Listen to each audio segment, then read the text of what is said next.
Welcome to Sports Spectrum, the sports and faith podcast that brings Jesus back into the conversation. Here's your host, Jason Romano. Welcome, everyone, to Sports Spectrum. Excited for our guest today, Brent Suter from the Milwaukee Brewers. Before we get to our conversation with Brent, and it's a funny conversation, I want to tell you about our partnership and our sponsorship with Compassion International as we are now into 2020, and Happy New Year to everybody listening to Sports Spectrum. Compassion International has been with us now for the last couple years as partners, and we are all in on what they are all in about, which is releasing children from poverty. And, you know, what's the point on focusing on releasing children from poverty, right? I mean, think about it, though. Childhood should be full of exploration and learning and growth. But there are children in poverty across the world that are focused simply living day to day with safe water, education, medical care, safe housing, substandard. In some cases, this safe housing is non-existent. It results in malnutrition, child labor, abuse, even hopelessness.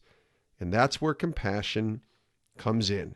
Poverty is a vicious cycle, but it can be broken through Compassion International. Over 66 years of experience working with 7,000 local churches in 25 countries, bringing God's love and care to children in need, one child at a time. For more information about how you can get involved with Compassion International, go to the website compassion.com/sportsspectrum. Compassion.com/sportsspectrum. Pray about it, and you'll see a list of children there, and then consider sponsoring a child today. Today on Sports Spectrum, we welcome Milwaukee Brewers pitcher Brent Suter. He's probably the funniest person we've had on Sports Spectrum in the almost three years that we've been doing this show. Brent Suter, like I said, Milwaukee Brewers pitcher, went to college at Harvard, selected in the 31st round of the 2012 MLB Draft by the Milwaukee Brewers, and made his Major League Baseball debut August 19th, 2016, so just a few years ago. In July of 2018, Brent had Tommy John surgery, and he missed most of 2019 and certainly the last couple months of 2018, but he returned. He did the rehab, and he came back, and at the very end of the 2019 season, Brent pitched in 9 games and had a 0.49 ERA, minuscule, good enough to earn a roster spot in the postseason, where Milwaukee would play in the wild card game, eventually losing to the World Series champion Washington Nationals, and Brent got to pitch in that wild card game. It was a pretty great comeback to watch. Brent is passionate about the environment, and we talk about that, but he's also the team jokester and impressionist. This guy does impressions, and he even brings out the impressionist in me. And him and I do dueling impressions for a specific movie character from, let's just say, from movies that came out in the early to mid 2000s. And I'm pretty sure his impression is way better than mine. But he does a bunch of impressions here, including Jim Carrey and Al Pacino and a couple others, and it's hilarious. I just could have kept going for hours listening to him do impressions. Brent Suter was a lot of fun, and I think you'll love hearing him on Sports Spectrum. Take a listen to our conversation with Brent Suter, Milwaukee Brewers pitcher, here on Sports Spectrum.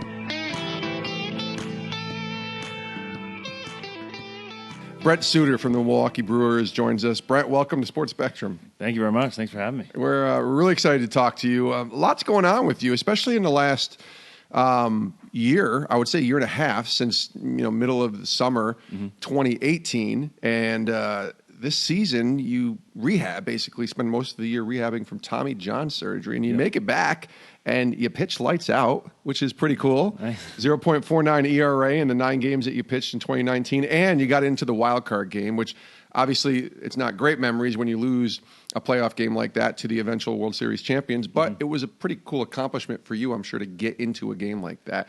Can you describe 2019? We're at the end of 2019 as we tape this, going back to January, and what this year was like for you. Yeah, it was, honestly, it was a wonderful year in a lot of respects. Rehabbing, I was able to kind of experience spring training, more or less everything about it except the game action, because they let me do the fielding drills with just shadow throws and all that. So I felt like one of the guys with spring training.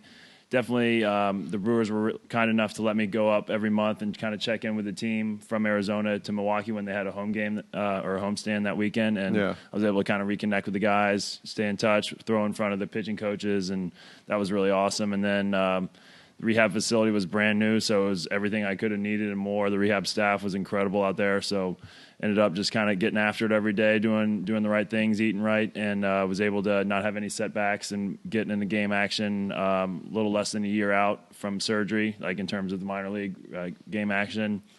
Did a month of rehab and minor league games, and then was able to get called back up in September, fortunately, and it was just honestly a dream come true. I pitched against the eventual World Series team, the Astros, my first game, and it was tied 1-1, and struck out Bregman to start my outing, and everyone's going crazy. Like, yeah, I'm like tearing up. Pretty welcome back, right? And then Alvarez, and then I throw fastball a couple pitches later to Henderson Alvarez. He just takes me deep, and everyone's like, what? Like, my wife said everyone just kind of sat down and went like, go have another Tommy John surgery, man. Yeah, crazy fans, right? Right. So it was just this weird roller coaster of emotion to start that outing. And then you didn't give up another run the whole rest of the time, though, right? Yeah, fortunately, I was able to keep runs off the board the rest of the time. So it's cool. Yeah, it was, but just my teammates, coaches welcomed me back with open arms. They were so supportive the whole time. It was kind of like uplifting in terms of my development or my relationship with Christ, because when I had the surgery, there was that emotional fallout when I found out that I had a torn UCL, and I was really down for a good hour or two, and then kind of just prayed about it. Felt this was a part of God's plan. I just have to be His vehicle.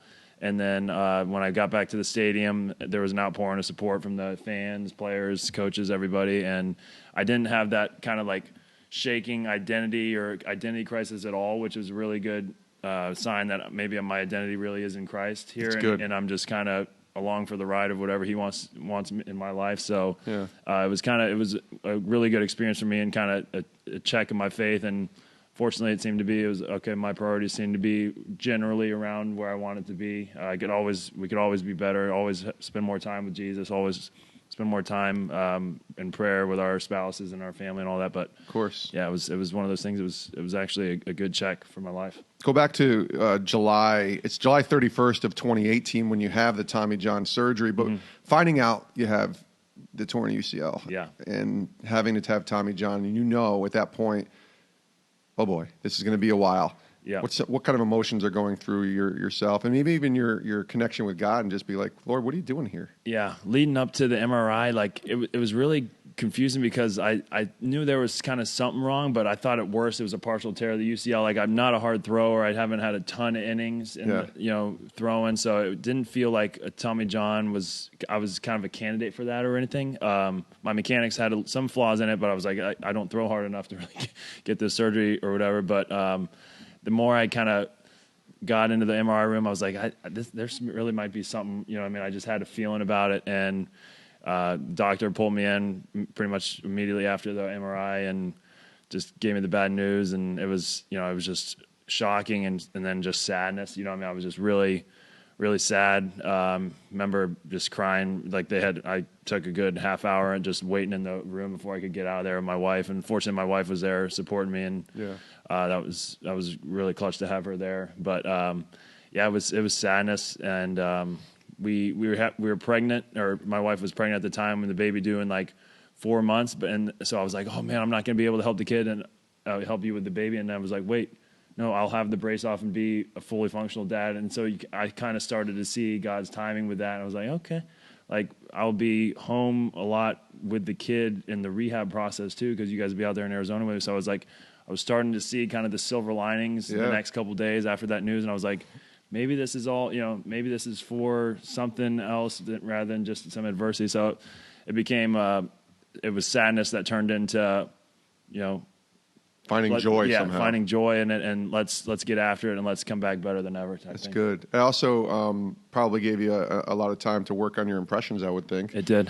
Which is listen, I've only known you for 2 days here, and I'm around We're at this conference here in Florida, this baseball conference, and a couple of your teammates and former teammates are here. Yeah. Chase Anderson, who just got traded to the Blue Jays, is here, and he's like, you got to ask Suter about his impressions. And then we started Googling, and we're seeing some things, and we're like, all right, this is going to be a different type of podcast than we've ever had here at Sports Spectrum. So let's start with the impressions, and I want you to do a few in a second, but is that something that you've always been able to do? Like in high school, are you the class clown that's, the impression guy and trying to just make people laugh? Yeah, every now and then I would put in impressions. Like, my high school basketball coach used to talk like this a little bit, you know what I mean? So, like, everyone did his impression, though, but I really tried to, like... You sound like Doc Rivers, actually.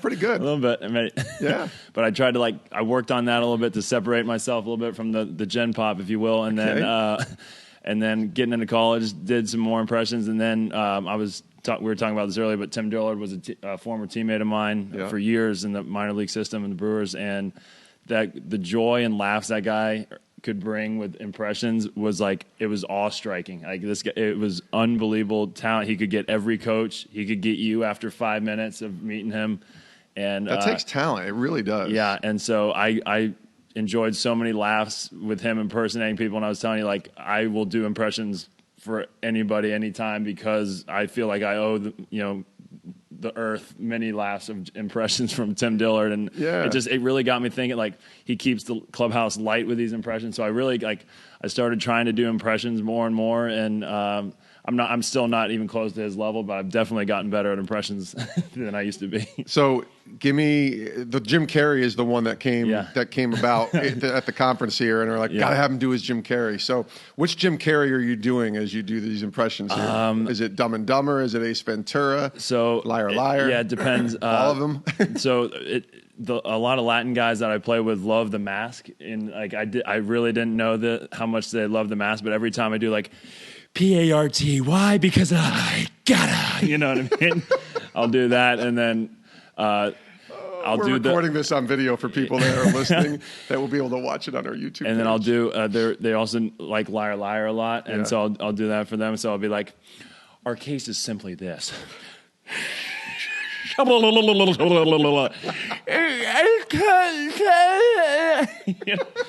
all that stuff, and they and that gets everybody going. But it's an underrated movie, by the way, Liar Liar. Yeah. Oh yeah, Liar Liar. It's a very super funny underrated. movie. Super underrated. Oh, yeah. Ace Ventura. You can do Ace Ventura. Yeah, I got some Ace Ventura. He goes, "Your number's still 911." Alrighty then. I'd like to speak to Ray Finkel. Yeah. And a new pair of shorts. I think I just screwed it up. Yeah. That's a funny one. I'm here looking for Ray Finkel. And a new pair of shorts. Thank you. Yes. Yeah, that's awesome. I for some reason, just as a person who likes watching comedy, to me the impressionists, and maybe this is how you feel too, they're the most talented to me. I can watch someone who can just turn and morph themselves into someone else. Awesome. Yeah. And then people do the impression of the impressionist, not of the actual person. Right. That they're doing an impression. 100%. My impression of our AAA pitching coach is still based off Tim Dillard's impression. You know what I mean? He's one of those guys that kind of talks like this, but that comes from that is Tim Dillard. He does that sometimes, but the eyes and everything. I base it off of the impressionist. And you remember Frank Caliendo had that show going. That was his show. I would watch all the time. It was so impressive to watch, and it's a fascinating art of comedy. Caliendo, my last year at ESPN, he would come in at least 3 or 4 times into our studio on Mike and Mike and just nail John Gruden and Stephen A. Smith and Bill Walton, and I'm just listening, thinking, "Oh my gosh, this guy's amazing." And I've had other people tell me, it's not that funny. So comedy really is. Oh my gosh! I've watched every one of those Mike and Mikes, by the way. Amazing. With him in there, it was awesome. Amazing, amazing, and it's amazing to witness in person. But I think comedy. I think there's some universal comedy that everybody thinks is funny, but sometimes there's things that people think are funny and aren't. Yeah. That doesn't bother you, though. You're going to keep doing it. I'm going to keep doing it. If people ask, I'm going to do it. I'll have fans kind of say, will they? Yeah. In the bullpen, turn around and do some Jim Carrey. A lot of times they'll go "What's the most annoying sound in the world?" I go, "Eh." I love that, man. Yeah, so that has to make them so excited too. The fans, look at this. I hope so. I hope so. They show us enough love and support to do impressions all day, every day. They're absolutely. awesome. Milwaukee's got great fan base. So 1 or 2 other impressions that you like to do? Yeah. I do the Gollum impression from Lord of the Rings. I don't know if you've so do seen I. it. Yeah. Go ahead. You do first. Precious, but Master said it doesn't run but he did it. Something like that. Here's mine. You ready? What's taters, precious? What's taters? That's the best I can That's give. very good. So I watch that and scare my daughter when I do a Gollum impression. That's good. That's really good. One more. What you got? I'm trying to think like This is so good. Yeah, maybe like an Al Pacino, like say hello to my little friend. That's good. Yeah, that's really good. I don't know, but I kind of fall off after I start doing like a lot of coaches and stuff, and that's not really like not everybody can relate to coaches. I do some like Ron Burgundy, like, hey everybody, come and see how good I look, all that stuff. But just like Stay classy, San Diego. Yeah, but Jim Carrey is definitely like. I'm trying to remember. I think it was Ryan Dempster, a longtime pitcher. I don't know if you ever met Ryan or know about Ryan. And there was another guy who were just awesome impressionists of Harry Carey. Oh, and then Will Ferrell did a Harry Carey impression too, and I was like, "Hey, everybody, it's Harry Carey!" Yeah. And it's like everybody was in doing an impression of the person who was doing the impression. Yeah, my Harry Carey is based off Will Ferrell. You know what I mean? Like What's your Harry Carey sound like? That's why my friends call me Whiskers, because I'm curious like a cat. Something like that. Hey, so good. If the moon was made out of blue cheese, would you eat it? Heck, I know I would. Or something like that. Oh my gosh, that's so good.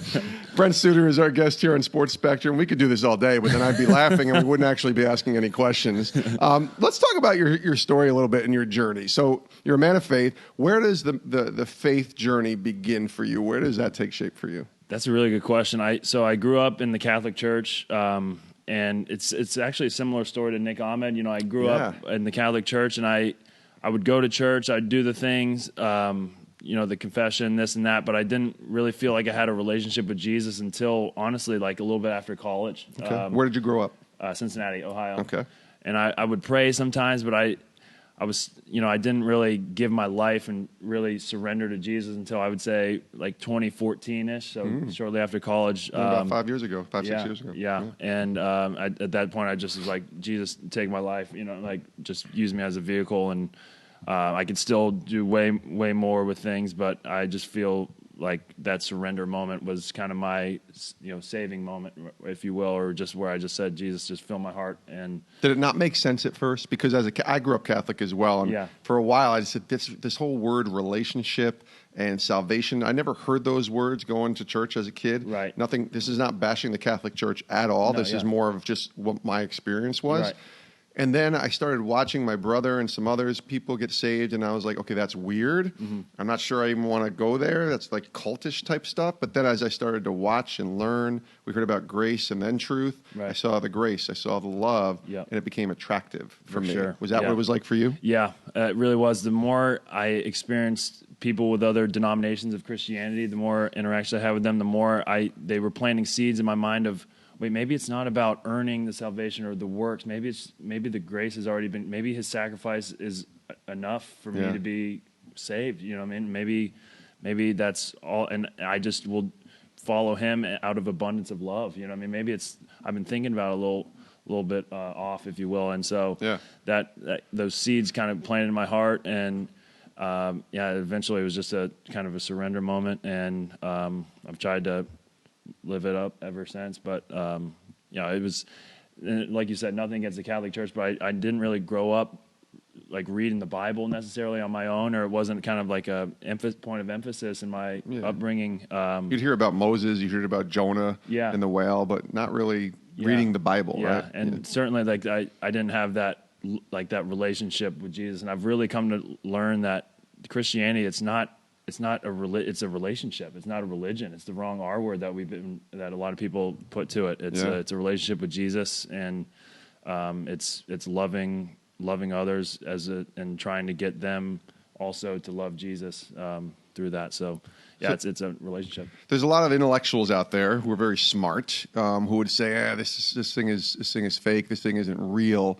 You went to Harvard, so that's an Ivy League school. That's not a state school like I went to, and that's a big deal. And what was your major in it? You got a degree in again? Environmental science and public policy. Right, environmental science, public. So you're a pretty smart guy, and yet, let's just say you graduated from Harvard. You're a smart guy, but let's just say that you have let's just say there's an intellectual part of your brain, right? But then there's a faith side of it. So did you do investigation into this at all and kind of say, okay, I believe maybe, and I can have that faith, being sure of what we hope for and certain of what we can't see, but I still want to investigate to see if this thing really is true. Yeah, definitely. I read a lot of books on, and watched The Case for Christ and whatnot when that came. And really, at that point, I was had already done the investigation, but I was such like an affirming movie. Yeah, story. great movie. Yeah, great movie. But I did the research, and the more I looked into it, and it was just the fact that here's a guy who walked the earth 2,000 years ago. He taught us, he gave us the most incredible moral teaching of all time.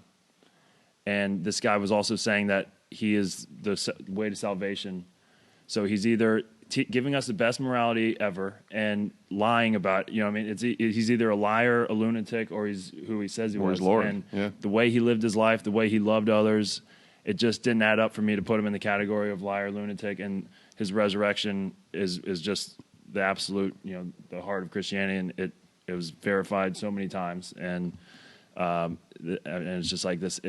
There's too many historical pieces written about his life. There's too much evidence. If you're going to look into it as a case study or as a case, there's just too much evidence for this being real. It's real. Yeah. And it's a choice to believe it or not to believe it, and certainly you and I both believe it. Brent Suter is our guest here on Sports Spectrum. So a couple years later, you make your major league. This is 2014 that you become a follower of Christ. 2016, August 19th, 2016, you make your Major League Baseball debut. You were drafted in 2012 in the 31st round. So the odds are against you at that point, coming out of Harvard in the 31st round, and 4 years later, you make your Major League debut. What do you remember about that day? A lot. I remember waking up. I slept okay. I kind of just fell asleep because of, fatigue or whatnot. Did you get the call the day before? Got the call the day before. Get on a plane, get out here? I missed 65 calls, actually. 65 calls? Yeah, I trapped my phone under my laptop accidentally after, my wife and I were watching a movie to go into bed, and apparently it trapped the vibration, and I looked up, was waking up. I was supposed to start AAA that day, and I missed 65 calls, and all of a sudden my manager's FaceTiming, and I'm like, I don't know what's going on here. You know what I mean? And you're in Colorado Springs? Is that AAA? Yeah, Colorado Springs. Yeah. And he said, "You're not pitching for me tomorrow. You're pitching for the Brewers against the Mariners tomorrow." I was like, "Oh my gosh!" I look back, my wife's tearing up. Wow. We frantically pack everything in a couple hours and head out to Seattle, and crazy excitement going on. I remember waking up the next morning at 7 a.m. and just like, oh my, this visualizing, this is real. Seeing Robinson Cano stepping in the box that night against me, and it's just surreal. And had some trips to the bathroom for sure. And then it was unbelievable nerves going on. And I tried to mask it during the day. I was walking around everywhere, and Chase was telling me just now how apparent it was that I was really nervy, but just trying to play it off. You know what I mean? Yeah. And no one had the heart to tell me at the time, dude, you need to settle down. But it was... You were doing impressions without even realizing it, right? Exactly. And so, I end up...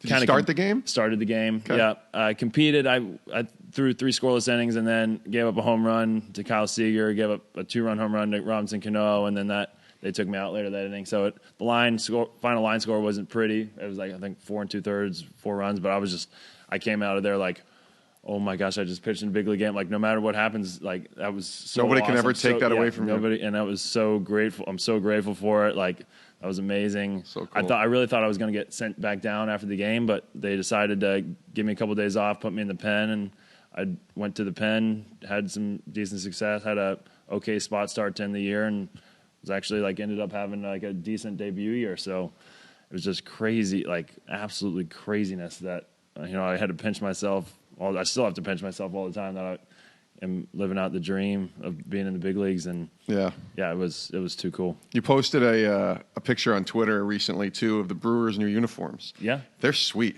Yeah. I mean, they remind me of I love the old school helmet or logo, I should say, with the glove. Yeah. And the Brewers, the home whites and the pinstripes remind me of what they were back in the day. Yeah. What did you think? I mean, putting that in the one picture that you posted is you're wearing the alternative uniforms, which probably are my favorite with the yellow and the hat. Yeah. Sweet uniforms. Sweet uniforms. The alternative uniform is actually my favorite too, but the cream is my second favorite. The home whites are awesome. Yeah.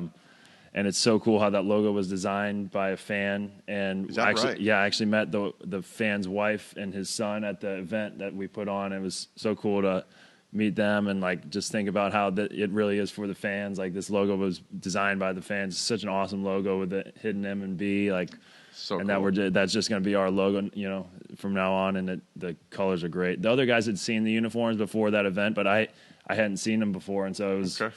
I was very pleasantly surprised. It was awesome. And that's not far off from after you're playing a game. So all of a sudden you're back in a uniform. And I know it's not a game or anything, but it has to be a little weird to put a uniform on when you're not actually playing a game, right? Yeah, that was weird. Like doing a modeling little expo was kind of weird. You had to go into an impression mode when you're modeling there, right? Yeah, well, actually, Keston came up to me. He was like my stage partner, I guess, and he was like, "Dude, we got to do something cool. Like, what do you got?" And I was like, "We could do a coordinated spin." And so we kind of did like a little spin and like some poses after that. It actually turned out all right.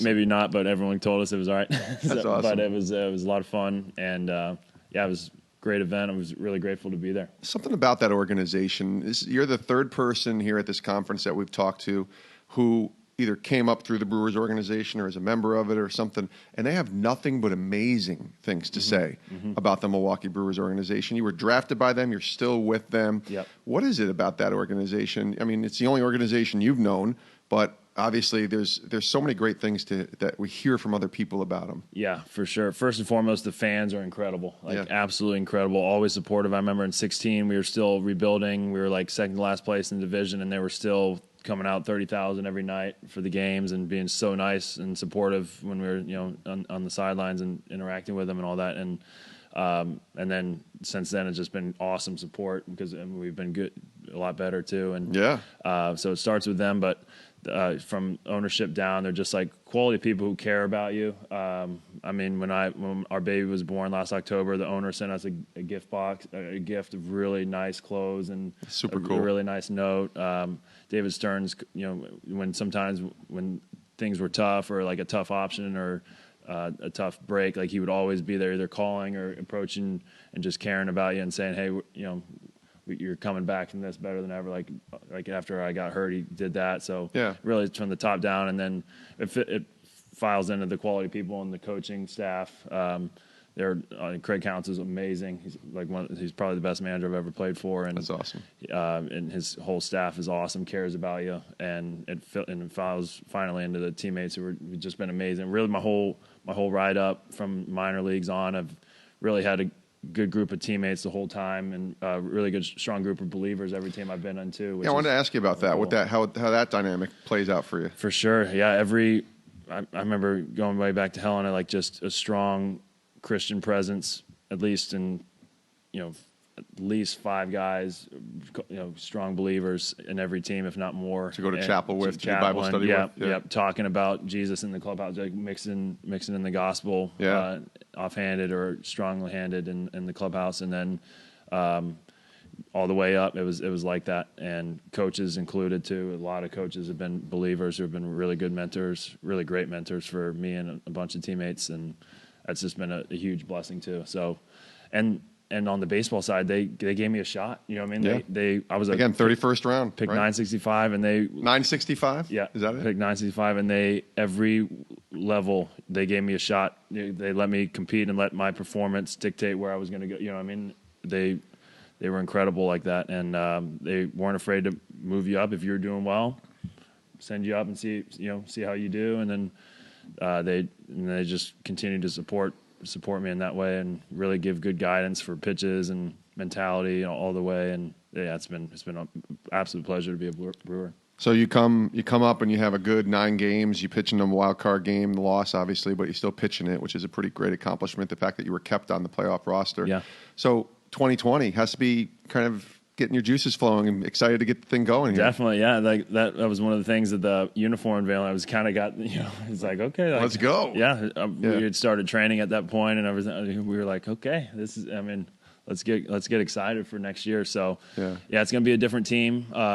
It seems than the kind of the last couple of years in some respects, but a lot of strong players obviously returning. You got a pretty good player in the middle of that lineup, I'd say. Yeah, when you got Yelich, things could be worse. Yeah, exactly. So, that's right. But him and Hader and all these other Woodruff's going to have, he's awesome, and a bunch of other studs, and Locane obviously and Bronny. But and personally, really excited to see how I can help the team, how and when I can help the team in terms of, and I can be a normal, like I don't have to have any restrictions in terms of rest or whatnot. So I can be, as a Pinocchio would say, a real boy. A real boy. There you go. A real boy. So I'm excited for that, and just excited for what the future holds. I think good things are coming. That's cool. This is the first podcast where I think we've worked in Jim Carrey and Pinocchio in the same podcast, and Jesus, of course. So right. Things are going well. All right, I have two more questions for you that are sort of off the cuff ones. The first is you hit a home run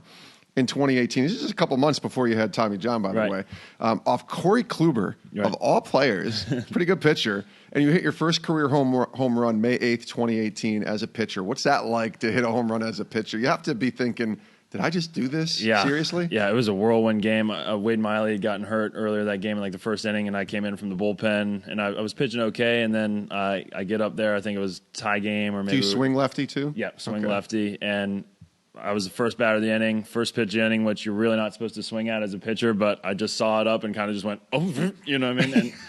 And swung it, and I didn't feel anything off the bat, and I saw it going, and I was like, oh my gosh, that's a good sign. I didn't feel that off the bat at all. The guys are telling me that might be out, and you don't feel it off the bat. Right. So I said, go baby, go baby, go.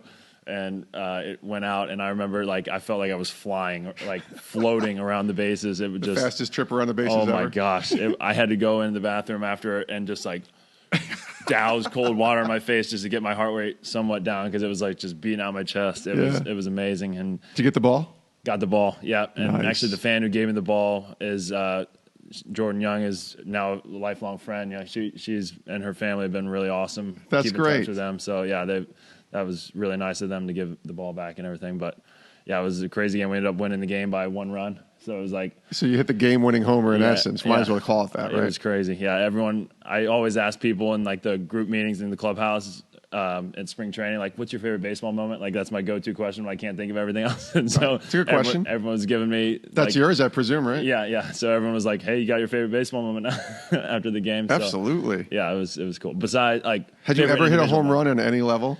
High school was the last time I did. High school. Yep. So all through the minors, did you ever have at bats? Yep. Okay. Hit the fence a couple times, but never got it out. So it was not a bad place to get your first career professional home run. Right. At home majors. too. Yeah. At home. Yeah, That's pretty awesome. It was really cool. All right, last question from this perspective, and I know that you're passionate about the environment. Mm-hmm. If you go on your social media page, especially your Twitter page, you can see that.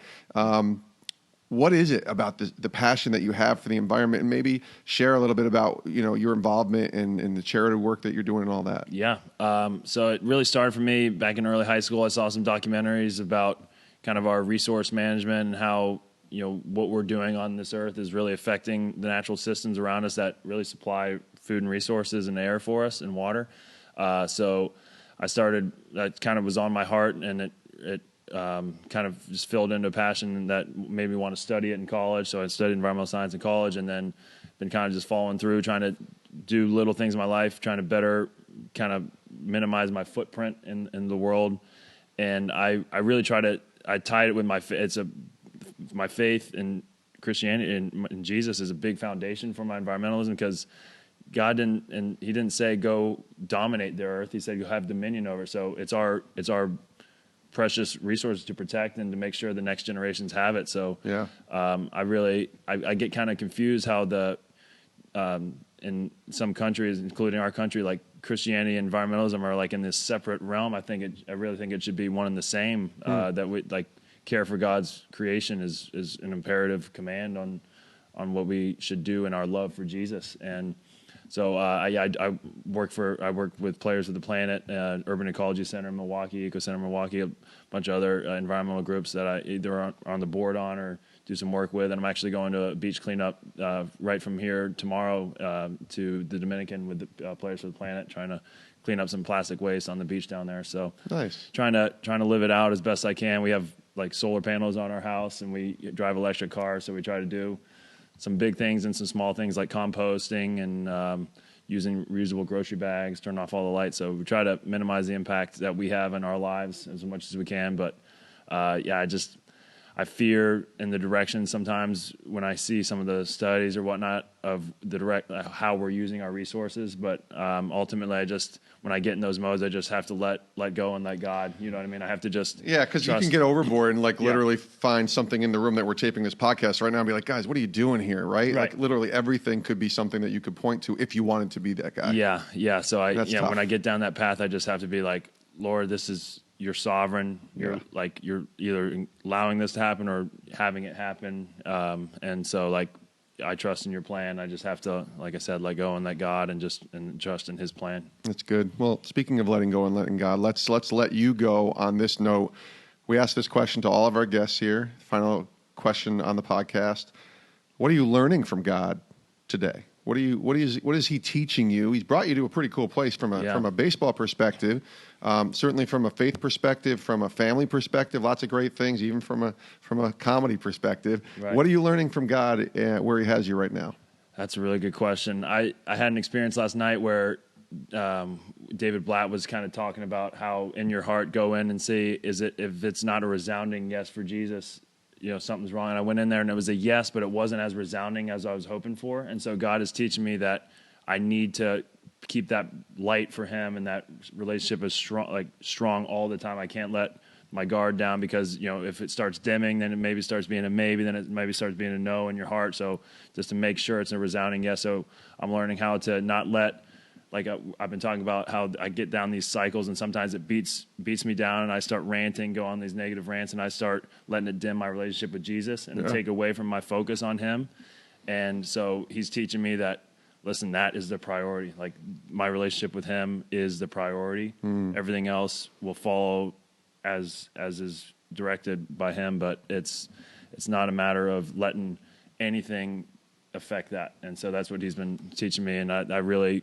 It hit home hard last night here at the conference about that, and that's my new my lesson lately. That's a good one. I mean, we are to seek him daily, but really search our hearts daily, creating us a new heart and clean heart every day. Yeah. And that's a good reminder what you just said there. Brent Suter, this was awesome, man. Thanks for doing some impressions for us, making us laugh, and thanks for being on the show. And hopefully we'll catch up with you again as we watch you during the 2020 season. For sure. Thanks for having me. There aren't many times on this podcast where I've laughed as loud and as long as I've laughed with Brent Suter. And it's really sometimes the best conversations happen when the record button was not hit, either before or after. And Brent was doing some impressions for us before and after, and it was just so good. And then once we had him do them on the podcast, I thought this is amazing as well. And if you're listening to this on audio, we're going to put the video of Brent doing those impersonations up on our YouTube channel and Facebook and Twitter right now. So if you're hearing this podcast, they're going to be up there, and you'll be able to see his facial impressions as he does these impressions of other people, or I should say facial expressions. And that is worth its weight in gold. Just watching how he kind of goes into the impersonation of who he's representing, including like Jim Carrey and Gollum and all these other people that he does. So he's awesome. Really enjoyed Brent Suter. You can give him a follow on Twitter at BRUTER24, Brent Suter. And we'll be following him in 2020 to see how he does. I mean, he had a great finish to the 2019 season, and there's always expectations with Milwaukee. They have a good squad, and I hope Brent Suter's a big part of that in 2020. Thanks to Brent, and thanks to Compassion International for sponsoring us and partnering with us here at Sports Spectrum. They are the most trusted child development ministry in the world, and 66 years of experience has shown Compassion that they've found the most effective way to care for children in need is through the local church. It's why they partner with more than 7,000 local churches in 25 countries, delivering God's loving care to children in need, one child at a time. More than 2 million children are breaking the cycle of poverty for good through Compassion International. And here's a chance for you to team up with us and team up with Compassion by going to their website, compassion.com/sportsspectrum, and make a lasting impact on a child in need. Compassion.com/sportsspectrum. Check out the website, pray about it, and then consider releasing a child from poverty today. As always, here in 2020, we're going to say the same things we've said in 2018, 2017, and 2019. Thank you. Thank you for listening to this episode of Sports Spectrum, the intersection of sports and faith. Check out our website, sportspectrum.com. That's the home base for all of our content. You can subscribe to our magazine there for just $18 for an entire year. Subscription makes a great gift. Check it out over at sportspectrum.com. Every podcast is there as well. Daily devotionals in the morning. Sign up for our newsletter. You can do that as well. All at the website, sportspectrum.com. And then go to our social media pages, Twitter, Facebook, Instagram, YouTube. You can find us there. You can tag us. You can reply and retweet and share and like and DM. All of the things that you can do in the social media universe to get our content out. And again, we just are grateful. We say thank you to you for listening and caring about the work that we're doing, intersecting the world of sports with the world of faith in Jesus Christ. We hope you have a great rest of your day. Thanks for listening, and we'll see you next time right here on Sports Spectrum. Have a great rest of your day.